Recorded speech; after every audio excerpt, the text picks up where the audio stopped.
Hello friends, a very good morning to all of you. मैं doctor Anurag एक बार फिर से स्वागत कर रहा हूं आपको अपने चैनल केडो केयर में।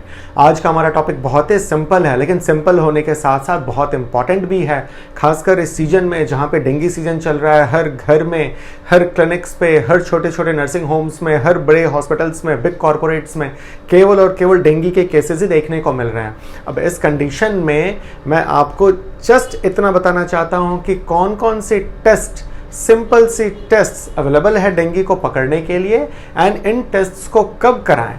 इस टॉपिक को मुझे आपको बताना इसलिए ज़रूरी है क्योंकि आप देखो तो कम्युनिटी में, सोसाइटी में बहुत सारे लोग ऐसे होते हैं जो बिना डॉक्टर के सलाह के चले जाते हैं टेस्टिंग करवाने के लिए।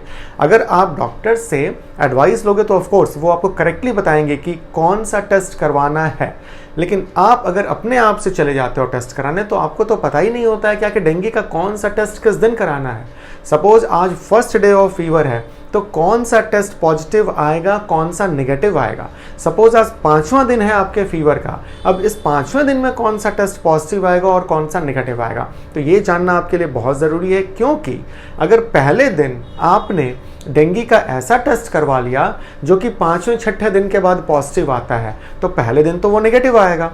तो आपने देखा कि आपको फीवर था, आपको सारे सिम्टम्स डेंगू के थे, लेकिन जब आप टेस्ट करवाने गए तो ये टेस्ट आ गया नेगेटिव। तो नेगेटिव आने के बाद आप तो फिर लापरवाह हो जाओगे। आपको तो ऐसा लगेगा कि आपको तो डेंगू फीवर है ही नहीं, आपको तो जस्ट जनरल सा नॉर्मल सा कोई वायरल फीवर हुआ है, 1 दिन में 2 दिन में ठीक हो जाएगा। तो कहीं यहाँ पे आप लापरवाही ना बरत दो इस नॉलेज के अभाव में कि कौन सा टेस्ट कब करवाना है। तो आज मैं इसी को आपके सामने प्रेजेंट कर रहा हूँ कि कौन सा टेस्ट है डेंगू के लिए और किस दिन करवाना चाहिए इन टेस्ट्स को।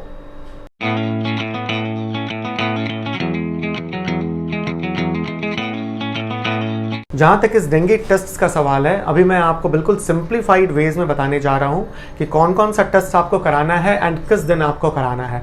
ये जानने के लिए सबसे पहले आपको देखना होगा कि डेंगू होता कैसे एंड डेंगू में होता क्या है।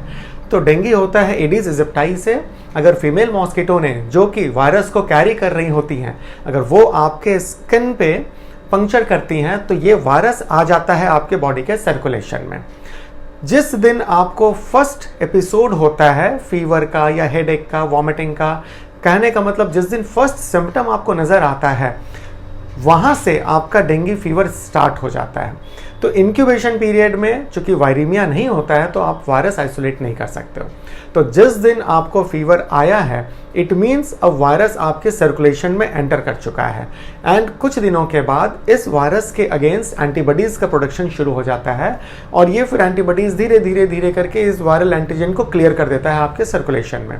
तो हमने डेंगू को, जैसा मैंने पहले भी अपने वीडियो में बता रखा है, इन 4 फेजेस में बांटते हैं। इंक्यूबेशन पीरियड, वायरेमिक फेज जो कि सिम्टोमेटिक फेज होता है, नॉन वायरेमिक फेज जहाँ क्रिटिकल फेज शुरू होता है, and last one again non viraemic phase जहाँ पे रिकवरी आपकी शुरू हो जाती है। तो आप देखें जहाँ वायरीमिया शुरू हुआ है, जहाँ से आपको फर्स्ट सिम्टम मिलना शुरू हुआ है, उससे हम लोग पहला दिन मानेंगे डेंगू फीवर का। तो फर्स्ट डे में आप क्या क्या कर सकते हो, जस्ट लॉजिक आप लगाओ एंड आप देखो जो वायरस आपके सर्कुलेशन में एंटर किया है, आप उस वायरस को या वायरस रिलेटेड न्यूक्लिक एसिड को या वायरस रिलेटेड एंटीजन को आप अगर डिटेक्ट कर लेते हो तो पहले दिन में ही डेंगू का डिटेक्शन हो जाता है। तो यहाँ पे हमने फर्स्ट डे से देखा कि वायरस का न्यूक्लिक एसिड या वायरस का कुछ एंटीजन को आप डिटेक्ट कर सकते हो। सेकेंड फेज में अगर हमने देखा तो सेकेंड फेज में एंटीबॉडीज़ बनना शुरू हो गया था, तो कुछ दिनों के बाद आप एंटीबॉडीज़ को भी डिटेक्ट कर सकते हो। तो कंप्लीटली अगर आप देखो तो इसको 2 पार्ट में बांटा गया है। पहला पार्ट वायरस रिलेटेड एंड दूसरा पार्ट एंटीबॉडी रिलेटेड। तो आते हैं, सबसे पहले बात करते हैं वायरस रिलेटेड पे। तो वायरस रिलेटेड में क्या है, वायरस आइसोलेशन सबसे पहला। तो virus isolation right from first day आप करवा सकते हो, ये आपके ब्लड सैंपल से हो जाता है। लेकिन इंपॉर्टेंट ये है कि ये टेस्ट हर जगह अवेलेबल नहीं होता है, हर सेंटर्स पे अवेलेबल नहीं होता है, एंड ऑफ कोर्स थोड़ा कॉस्टली भी है। एंड यहाँ पे कुछ खास मेमेलियन सेल्स, खासकर वेरो सेल्स की ज़रूरत पड़ती है। तो यहाँ एक कल्चर किया जाता है वायरस का, एंड इसको देखा जाता है कि क्या इस कल्चर मीडियम में ये वायरस का ग्रोथ हुआ है या नहीं। अगर वायरस का ग्रोथ हुआ है इट मीन्स कि पॉजिटिव है। इसी के सेकंड पार्ट को देखते हैं, न्यूक्लिक एसिड। तो न्यूक्लिक एसिड को डिटेक्ट करने का सबसे अच्छा तरीका है RTPCR, yes, reverse transcriptase polymerase chain reaction. तो आरटीपीसीआर से आप राइट फ्रॉम फर्स्ट डे इस वायरस को डिटेक्ट कर सकते हो। तो आजकल कुछ कुछ सेंटर्स पर रियल टाइम भी हो रहा है, जिसको रियल टाइम आरटीपीसीआर बोलते हैं। अब इसी के तीसरे पार्ट को देखो, जहां पे एंटीजन को आपको पकड़ना होता है।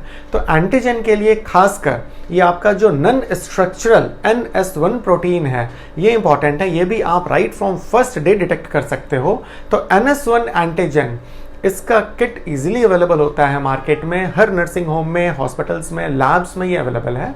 आप चाहो तो फर्स्ट डे NS1 करवा सकते हो। तो यहाँ आपने देखा कि एक दिन से, फर्स्ट डे से 5वें से 7वें दिन तक, जब तक इस वायरस या वायरस का न्यूक्लिक एसिड या इस वायरस का NS1 प्रोटीन अवेलेबल होता है आपके सर्कुलेशन में, आप डिटेक्ट कर सकते हो डेंगू को। बट कुछ दिनों के बाद जब इसका क्लियरेंस हो जाता है, तो आप NS1 करवा कर भी, वायरस आइसोलेट करवा कर भी, या न्यूक्लिक एसिड आरटीपीसीआर करवा कर भी आपको कोई फायदा नहीं मिलेगा, क्योंकि वो नेगेटिव हो जाएगा। तो मोटा मोटी आप ध्यान रखें, पहले दिन से 5वें दिन ये तीनों टेस्ट आपको पॉजिटिव आता है। एंड ये जो NS1 था, ये कुछ कुछ केस में देखा गया है 7 से 9 दिन तक भी पॉजिटिव हो सकता है, बट फर्स्ट 5 डेज बहुत इंपॉर्टेंट है। तो अगर आपका फीवर 5 दिन का है या 5 दिन से नीचे है, तो काइंडली NS1 करवाएं। अब आते हैं अपने सेकंड पॉइंट पे। सेकंड पॉइंट कहता है एंटीबॉडी रिलेटेड। यस, तो एंटीबॉडीज जनरली आप देखो तो बॉडी में फॉर्म करता है, 3 से 4 दिन में फॉर्मेशन इसका शुरू हो जाता है, खासकर IgM एंटीबॉडी का। तो IgM एंटीबॉडी अगर आप भेज रहे हो टेस्टिंग के लिए, तो जब आपका फीवर 3 से 4 दिन पुराना हो चुका है, तभी आप IgM एंटीबॉडी करवाएं, क्योंकि आप अगर पहले दिन या दूसरे दिन IgM एंटीबॉडी करवाएंगे तो ये आपको नेगेटिव आ जाएगा। तो इसी मैसेज को मैं आपको देना चाह रहा था कि किस दिन कौन सा टेस्ट आपको कराना है। तो ओवरऑल आप याद रखें, आप NS1 टेस्ट कराएंगे फर्स्ट 5 डेज ऑफ फीवर में, एंड IgM एंटीबॉडी कराएंगे 4 to 5 डेज के बाद। अगर आपने 4 से 5 दिन के पहले IgM करवा लिया है, तो हो सकता है वो नेगेटिव आ जाएगा। तो ये मेजर टेस्ट था। कुछ सपोर्टिंग टेस्ट और भी होते हैं। तो सपोर्टिंग टेस्ट में खासकर प्लेटलेट काउंट कराया जाता है एंड हीमेटोक्रिट वैल्यू देखा जाता है। जनरली तीसरे से 8वें दिन प्लेटलेट काउंट आपका डाउन रहता है।